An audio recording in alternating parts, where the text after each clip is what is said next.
ದಾಂಡೇಲಿ ನಗರದ ಪಟೇಲ್ ವೃತ್ತದ ಬಳಿ ಒಳಚರಂಡಿ ಯೋಜನೆಯ ಕಾಮಗಾರಿ ಕಳಪೆ ಗುಣಮಟ್ಟದಲ್ಲಿ ನಡೆಯುತ್ತಿರುವುದನ್ನು ಕಂಡ ನಗರಸಭಾ ಸದಸ್ಯ ನಂದೀಶ್ ಮುಂಗರವಾಡಿ ಕಾಂಗ್ರೆಸ್ ಪ್ರಮುಖರನ್ನ ಸೇರಿಸಿ ಸ್ಥಳದಲ್ಲಿ ಹಠಾತ್ ಪ್ರತಿಭಟನೆ ನಡೆಸಿದರು.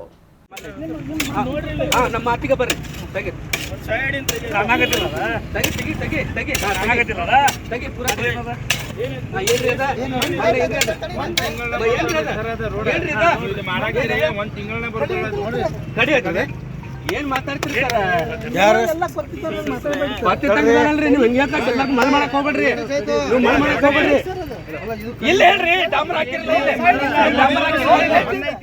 ಪಟೇಲ್ ವೃತ್ತದ ಬಳಿ ನಡೆಯುತ್ತಿದ್ದ ಒಳಚರಂಡಿ ಕಾಮಗಾರಿ ಸಂಪೂರ್ಣ ಕಳಪೆ ಗುಣಮಟ್ಟದಿಂದ ಕೂಡಿತ್ತು. ತಿಂಗಳುಗಳ ಹಿಂದೆ ಕಾಲುವೆ ತೆಗೆದು ಪೈಪ್ ಅಳವಡಿಸಲಾಗಿದೆ. ನಂತರ ಮಣ್ಣು ಹಾಕಲಾಗಿತ್ತು. ಅದೇ ಸ್ಥಳದಲ್ಲಿ ಈಗ ಯಾವುದೇ ಕಾಂಕ್ರೀಟ್ ಹಾಕದೆ ರಸ್ತೆ ಮಾಡಲಾಗ್ತಿದೆ. ನಗರದ ಬಹಳಷ್ಟು ಕಡೆ ಇಂತಹ ಕಳಪೆ ಗುಣಮಟ್ಟದ ಕಾಮಗಾರಿ ಒಳಚರಂಡಿ ಯೋಜನೆಯಲ್ಲಿ ನಡೆಯುತ್ತಿದೆ ಎಂದು ಆಕ್ಷೇಪಿಸಿದರು. ಇದೇ ಸಂದರ್ಭದಲ್ಲಿ ನಗರಸಭಾ ಸದಸ್ಯರಾದ ಅನಿಲ್ ನಾಯ್ಕರ್, ಬ್ಲಾಕ್ ಕಾಂಗ್ರೆಸ್ ಉಪಾಧ್ಯಕ್ಷ ವಿಆರ್ ಹೆಗಡೆ, ಕಾರ್ಯದರ್ಶಿ ಎಸ್ಎಸ್ ಪೂಜಾರ್, ಕಾಂಗ್ರೆಸ್ ಪ್ರಮುಖರಾದ ದಿವಾಕರ್ ನಾಯ್ಕ್, ಬಶೀರ್ ಗಿರಿಯಾಳ್, ರಫೀಕ್ ಖಾನ್, ವಿನಾಯಕ್ ಬಾರ್ಕೇರ್ ಮುಂತಾದವರು ಸ್ಥಳದಲ್ಲಿ ಜಮಾಯಿಸಿದರು.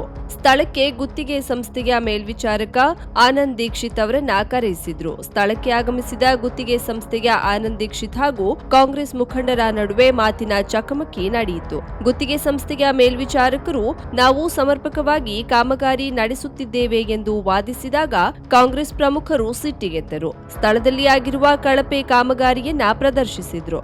ಗುತ್ತಿಗೆ ಸಂಸ್ಥೆಯ ಮೇಲ್ವಿಚಾರಕರ ವರ್ತನೆ ಬಗ್ಗೆ ಅಸಮಾಧಾನ ವ್ಯಕ್ತಪಡಿಸಿದ್ರು. ಈ ಕೆಲಸ ಇಲ್ಲಿಗೆ ಕೈಬಿಟ್ಟು ಸಮರ್ಪಕವಾಗಿ ಕಾಮಗಾರಿಯನ್ನ ಮುಂದುವರಿಸುವಂತೆ ಪಟ್ಟು ಹಿಡಿದ್ರು.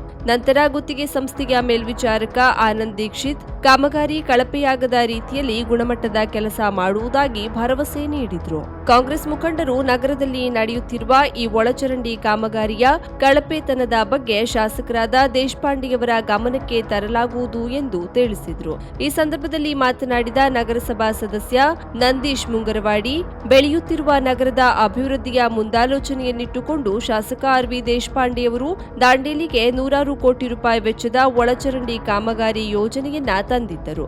ಆದರೆ ಗುತ್ತಿಗೆ ಕಂಪನಿಯವರು ಹಾಗೂ ಸ್ಥಳೀಯವಾಗಿ ಕೆಲಸ ಮಾಡುವ ಅಧಿಕಾರಿಗಳು ನಗರದ ಹಲವೆಡೆ ಕಳಪೆ ಕಾಮಗಾರಿಯನ್ನ ಮಾಡುತ್ತಿರುವುದು ನಮ್ಮ ಗಮನಕ್ಕೆ ಬಂದಿದೆ. ಇದರಿಂದ ಶಾಸಕರಾದ ಆರ್.ವಿ. ದೇಶಪಾಂಡೆಯವರಿಗೂ ಕೆಟ್ಟ ಹೆಸರು ಬರುವಂತಾಗಿದೆ. ಈ ಬಗ್ಗೆ ಶಾಸಕರಿಗೆ ಸಮಗ್ರ ಮಾಹಿತಿ ನೀಡಲಾಗುವುದು ಎಂದು ತಿಳಿಸಿದರು.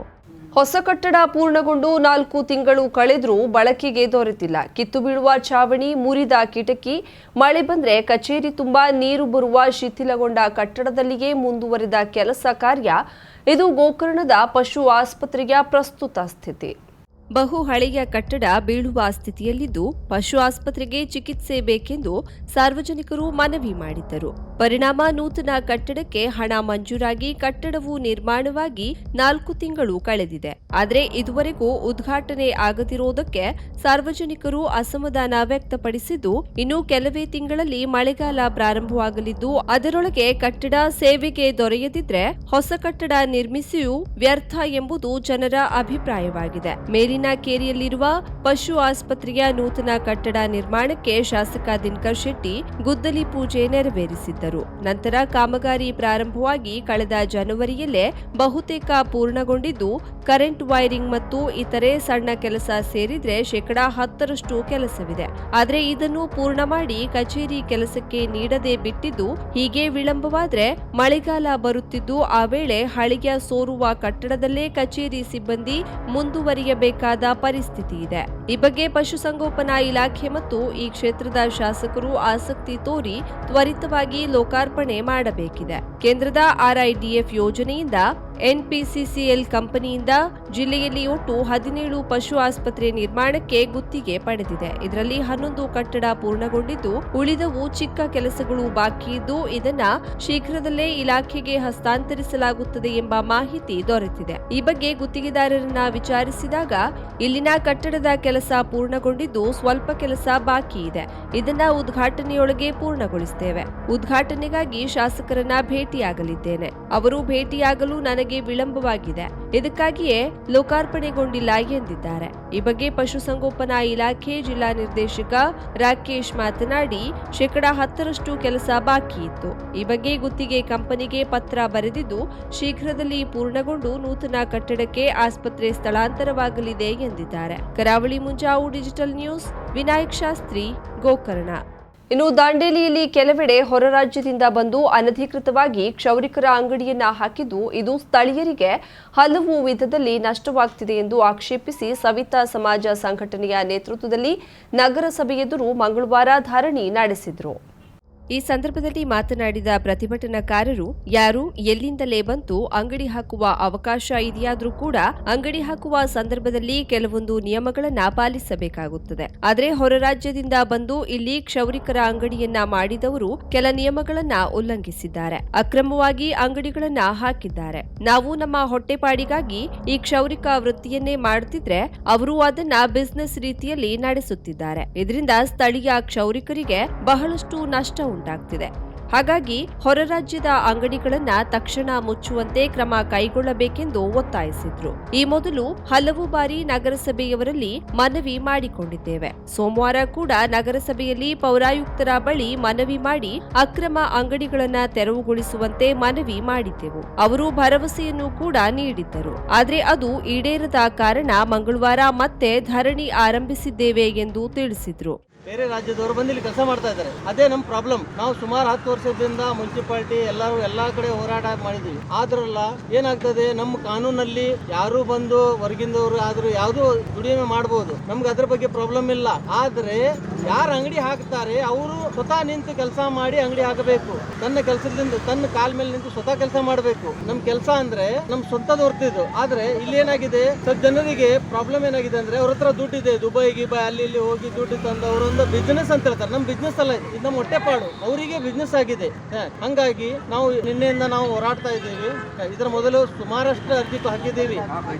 ಈ ಇದರಲ್ಲಿ ನಮ್ಮ ಮುನ್ಸಿಪಾಲಿಟಿದವರು ಸಹಕಾರ ಮಾಡಿದ್ದಾರೆ. ಏನಂದ್ರೆ ಅವರು ಯಾರು ಅಂಗಡಿ ಹಾಕಿದ್ದಾರೆ ಅವ್ರ ಹತ್ರ ಲೈಸೆನ್ಸ್ ಇಲ್ಲ ಆದ್ರೂ ಅವ್ರು ಅಂಗಡಿ ಬಂದ್ ಮಾಡ್ಲಿಕ್ಕೆ ಹೇಳಿದ್ರು. ಅವರು ಅಂಗಡಿ ಹೆಸರಿಗೆ ಬಂದ್ ಮಾಡ್ತಾ ಇದಾರೆ ಹೊರತು ಮತ್ತೆ ಆ ಮುನ್ಸಿಪಾಲಿಟಿದವ್ರು ರಿಟರ್ನ್ ಬಂದ ಮತ್ತೆ ಅದೇ ಅಂಗಡಿ ಸ್ಟಾರ್ಟ್ ಮಾಡ್ತಾ ಇದ್ದಾರೆ. ಅವ್ರದ್ದು ಮಾತು ಕೇಳ್ತಾ ಇಲ್ಲ. ಇಲ್ಲಿ ಒಂದು ಟೈಪ್ ದಾದಾಗಿರಿ ಟೈಪ್ ನಡೀತಾ ಇದೆ ದಾಂಡೇಲಿಯಲ್ಲಿ. ಅವರಿಗೆ ಯಾರು ಸಪೋರ್ಟ್ ಇದ್ದಾರೆ, ಎಲ್ಲೆಲ್ಲಿ ಸಪೋರ್ಟ್ ಇದ್ದಾರೆ ಗೊತ್ತಿಲ್ಲ. ಆದ್ರೆ ನಮ್ಮ ಹೊಟ್ಟೆಪಾಡಿಗಿದೆ, ನಮ್ಗೆ ಅನ್ಯಾಯ ಆಗ್ತದೆ ಶೌರಿಕಿಗೆ. ಹಂಗಾಗಿ ನಮ್ಗೆ ಏನೋ ಇದ್ರೆ ನಮ್ಗೆ ದೊಡ್ಡವರು ಸಹಕಾರ ಮಾಡಬೇಕಂಗೆ ವಿನಂತಿ. ಯಾವಾಗ ಮಠ ನಮ್ದು ಇದೆಲ್ಲ ಮುಗಿಯಲ್ಲ ಅಲ್ಲಿ ಮಠ ನಾವು ಹೋರಾಟ ಮಾಡೋರೆ. ಇದೊಂದು ನಮ್ದು ಬೇಡಿಕೆ. ಈ ಸಂದರ್ಭದಲ್ಲಿ ಸವಿತಾ ಸಮಾಜದ ಅಧ್ಯಕ್ಷ ರವಿ ಕಾಳೆ, ಉಪಾಧ್ಯಕ್ಷ ವಿಜಯಾನಂದ, ಕಾರ್ಯದರ್ಶಿ ಅನಿಲ್ ಕೊಲ್ಲಾಪುರ, ಪ್ರಮುಖರಾದ ಶಿವರಾಜ್ ಹಡ್ಪದ್, ಸಂತೋಷ್ ಮಜಗಾಂವ್ಕರ್, ಮಂಜುನಾಥ್, ರಾಘು ವಾಡ್ಕರ್ ಮುಂತಾದವರು ಇದ್ದರು. ಪೇನ್ ಕ್ಲಿನಿಕ್ ನಮ್ಮ ಚಿಕಿತ್ಸಾಲಯದಲ್ಲಿ ಸಿಗುವಂತಹ ಅಡ್ವಾನ್ಸ್ ಸೌಲಭ್ಯಗಳು: dry reading for trigger points and sports training, stroke, neuro development, laser, wax, spinal traction, transcutaneous electrical nerve stimulation, pulse electromagnetic therapy, nerve and muscle stimulation, neural and joints mobilization, postnatal exercise training, myofascial release of fascia, neurological rehabilitation for paralysis patient with advanced technique, cerebral palsy and delayed milestone exercise and rehab for pediatric patient, microcurrent therapy for radiating pain.